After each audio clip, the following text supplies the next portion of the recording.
गुप्त नवरात्रि में रोज जपे जाने वाले मंत्रों में मुख्य रूप से नवार्ण मंत्र ऐं ह्रीं क्लीं चामुंडाय विचय, ह्रीं दू दुर्गाय नमः और जयंती मंगला काली भद्रकाली कपालिनी जैसे शक्तिशाली मंत्र शामिल हैं, जो मनचाही इच्छाओं की पूर्ति, सुरक्षा और आध्यात्मिक उन्नति के लिए लाभकारी माने जाते हैं।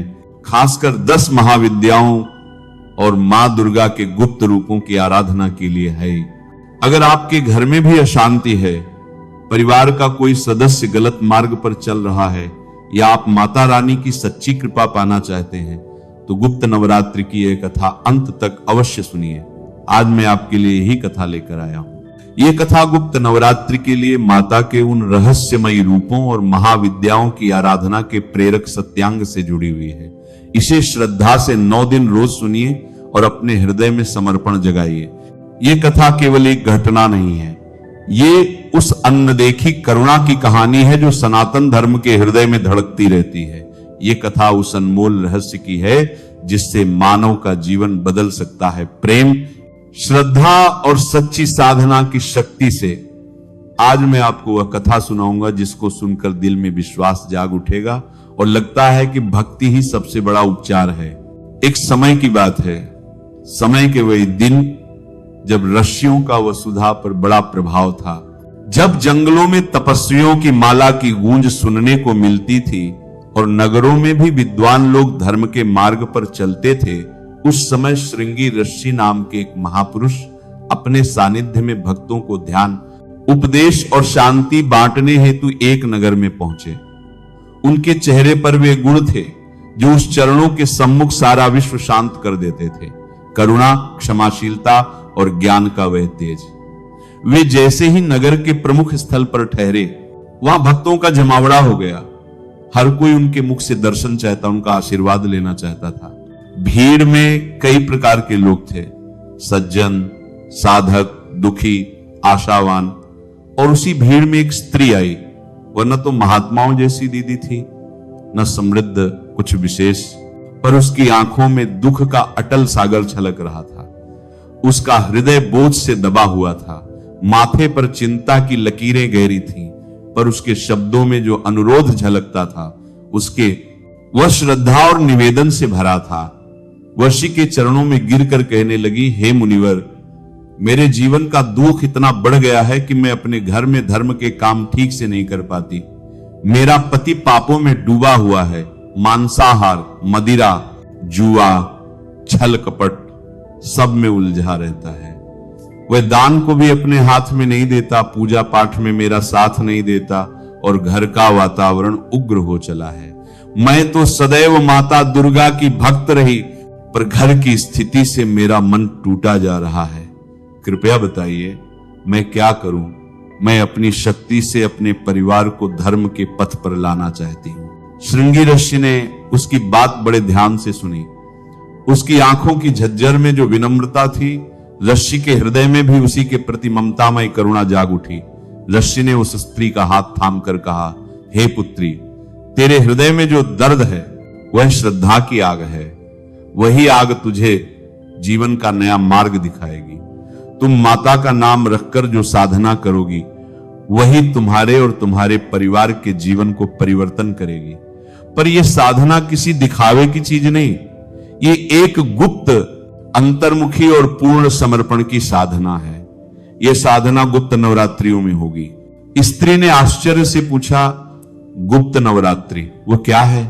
हमने तो बस वसंत और शरद के नवरात्रियों के बारे में सुना है। ऋषि मुस्कुराए और बोले, हां पुत्री, प्रकट नवरात्रियां सब जानते हैं, पर गुप्त नवरात्रियों का श्रेय वही समझता है जिसने रहस्य देखा हो। जो प्रकट नवरात्रि में 9 रूपों की प्रकट देवी आराधना होती है, वैसे ही गुप्त नवरात्रि में महाविद्याओं का अदृश्य सुगम भाव से पूजन होता है। इन दिनों में माता अपने गुप्त रूपों में प्रकट होती हैं। वह वे रूप हैं जो जग के अंधकार, मोह, माया, बंधन और अभिशाप से लड़ते हुए मनुष्यों को मुक्त करती हैं। इन महाविद्याओं के पूजन में जो वास्तविक श्रद्धा है, वह जन्म जन्मांतर के पापों का नाश कर देती है और ऋषि ने उसे वह प्राचीन कथा सुनाना प्रारंभ किया, जिसे सुनकर उस स्त्री के हृदय में आशा की धूप खिल उठी और जो आज हम सभी के लिए शिक्षाप्रद है।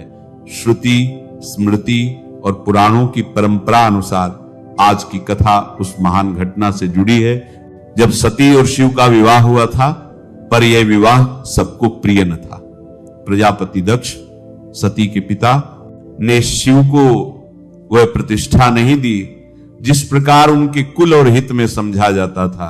उन्होंने स्वयं यज्ञ का आयोजन किया और कई देवों को आमंत्रित किया, पर शिव और सती को जानबूझकर बुलाया नहीं।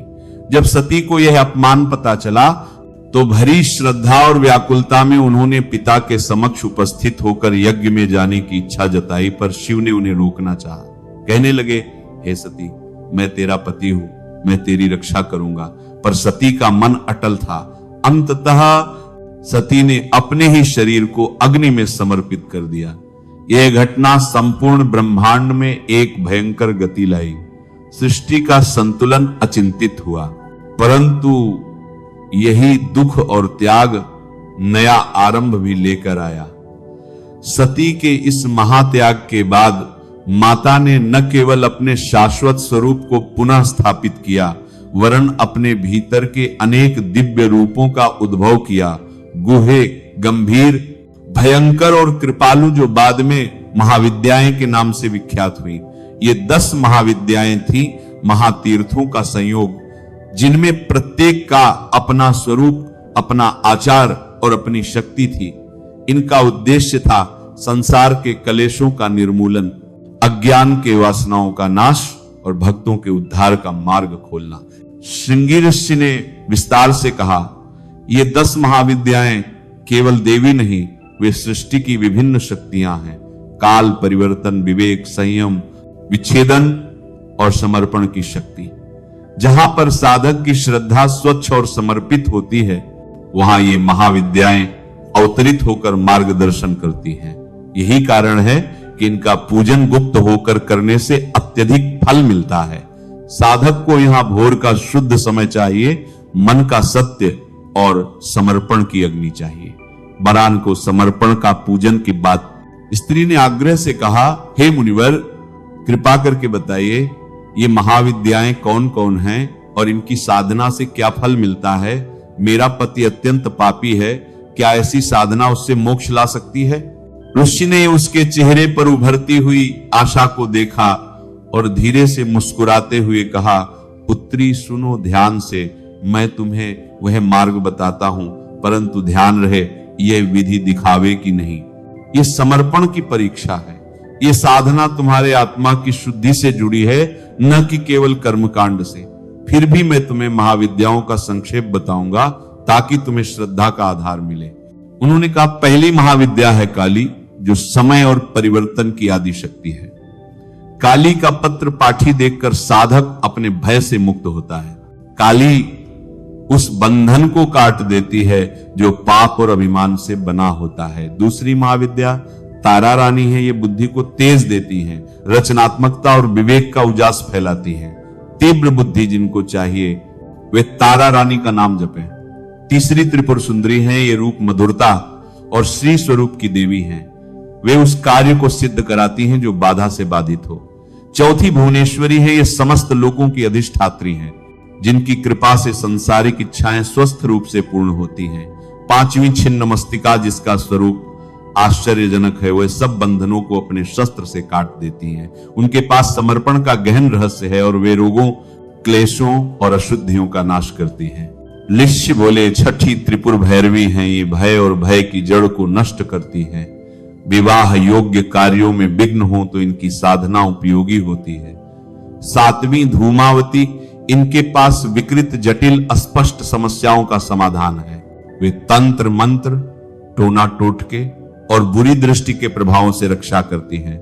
आठवीं बगलामुखी, जो मुख पर लगने वाली विपत्तियों, अपशब्दों और मानहानि से रक्षा करती हैं। उनकी पूजा से प्रतिकूल शक्तियां चुप हो जाती हैं। नौवीं मातंगी, गृहस्थ जीवन से जुड़े सभी समस्याओं की दैवीय उपाय बतलाती हैं। वे भाषा शक्ति और गुप्त विद्या को बढ़ाती हैं। और अंतिम 10वीं कमला या कमलवर्तिनी, ये ऐश्वर्य, समृद्धि और सौंदर्य की देवी हैं। इनके द्वारा साधक को सांसारिक सुखों की प्राप्ति भी होती है, पर ये सब तभी स्थायी होते हैं जब भक्त का हृदय शुद्ध हो। श्रृंगी ऋषि ने उसकी आंखों में पल पल की उम्मीद बढ़ती देखकर कहा, पुत्री, यदि कोई मनुष्य जिसका जीवन पापों से भरा हो भी इन दिनों में पूर्ण श्रद्धा से माता की गुप्त आराधना करता है, तो उसके पापों का संचित भार धीरे धीरे घट कर जाता है। यह साधना सिर्फ प्रतीकात्मक नहीं है, यह जीवन की रस्सियों को काटकर आत्मा को स्वतंत्र कर देती है।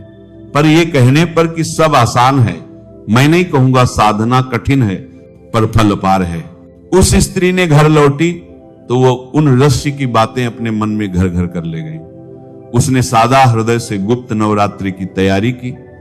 उसने प्रतिबद्धता ली, दिनचर्या में संयम लाई, मांसाहार को त्यागा, मदिरा से दूरी बनाई और विशेष मन से माता की भक्ति आरंभ की।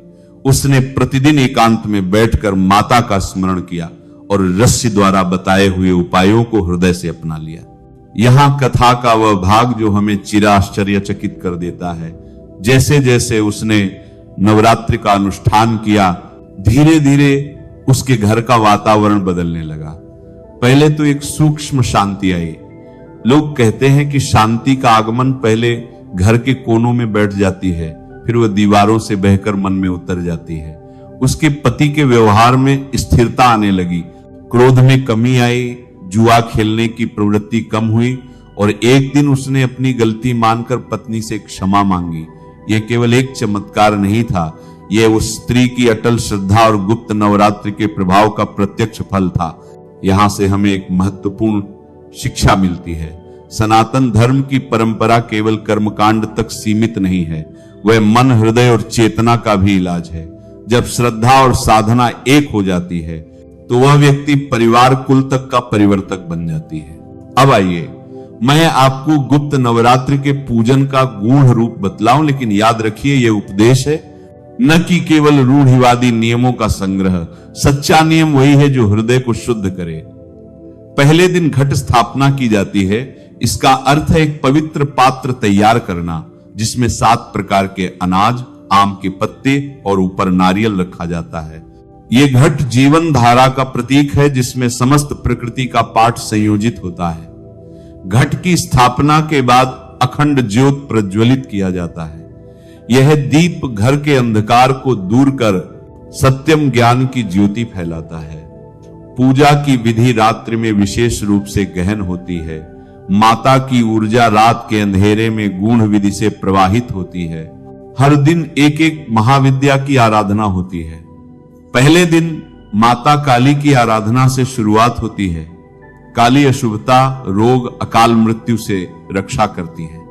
दूसरे दिन तारा रानी की पूजा से बौद्धिक तेज, आविष्कारक शक्ति और स्पष्टता का प्रवेश होता है। तीसरे दिन त्रिपुर सुंदरी की आराधना से बंद कार्यों में सफलता मिलती है। चौथे दिन भुवनेश्वरी से इच्छा पूर्ति का सौभाग्य मिलता है। 5वें दिन छिन्नमस्तिका की साधना से नौकरी, व्यवसाय और जीविकोपार्जन के संबंधी समस्याएं दूर होती हैं। 6ठे दिन त्रिपुर भैरवी से विवाह संबंधी विघ्न दूर होते हैं। 7वें दिन धूमावती से बुरी नजर और जादू टोने के प्रकोप से रक्षा होती है। 8वें दिन बगलामुखी से बुरी वाणी और अपशब्दों का प्रभाव समाप्त होता है। 9वें दिन मातंगी से गृहस्थी के जटिल समस्याओं का निवारण और 10वें दिन कमला देवी से ऐश्वर्य, सौभाग्य और सुंदरता का आगमन होता है। परंतु मैं बार बार यह कहना चाहूंगा, पूजा का मूल औपचारिकता में नहीं, भाव और समर्पण में है। कन्या पूजन, अष्टमी नवमी पर कन्याओं का भोजन और दान देना, यह मात्र अनुष्ठानिक कार्य नहीं, इस समाज और परिवार के पुनर्निर्माण का कार्य है। हवन करना, यदि संभव न हो तो भी घर में प्रतिदिन छोटी सी आरती, दीपक और जप करना अत्यंत लाभदायी है। उस स्त्री की कथा से यह भी स्पष्ट होता है कि साधना का प्रभाव बाह्य संसार में धीरे धीरे प्रकट होता है। पहले मन शांत होता है, फिर शब्द बदलते हैं, उसके बाद कर्म। जब मन का परिवर्तन होता है तो व्यवहार अपने आप सुधर जाता है। वह स्त्री प्रतिदिन विधि पूर्वक बैठकर देवी दुर्गा के मंत्रों का जप करती। उसने सरल और शुद्ध मन से कहा, हे माता, मेरे घर को अपने चरणों में स्वीकार करो। जो भी पाप मेरे परिवार में जमा हैं, उन्हें अपनी ममता और अपनी शक्ति से शुद्ध करो। और माता ने उसकी आस्था को देखा और आशीर्वाद दिया। अंत में श्रृंगी ऋषि ने उस स्त्री को यह उपदेश सौंपा, पुत्री, पूजा पाठ करो, पर साथ ही सदाचार करो। अपने शब्दों को मधुर रखो, अपने कर्मों को पवित्र रखो। यदि तुम्हारा हृदय शुद्ध होगा, तभी देवी की मंद मंद मुस्कान तुम्हारे घर में उतरकर तुम्हें आशीर्वाद देगी। और याद रखो, कभी भी धैर्य न छोड़ो, वही धैर्य तुम्हारे घर की बुराइयों का नाश करेगा। और इस प्रकार उस स्त्री का जीवन बदल गया। उसके घर में एक नई सुबह आई। पति ने जुए को त्यागा, मदिरा से दूरी बनाई और धीरे धीरे उस घर में वह शांति और साधना का वातावरण बना, जिसकी कल्पना भी वे पहले नहीं कर सकते थे। यह सब केवल इसलिए संभव हुआ क्योंकि उस स्त्री ने निष्ठापूर्वक गुप्त नवरात्रि की साधना की सिर निडर कर कर कहा, हे माता, मेरा जीवन तुम्हारे चरणों में समर्पित है।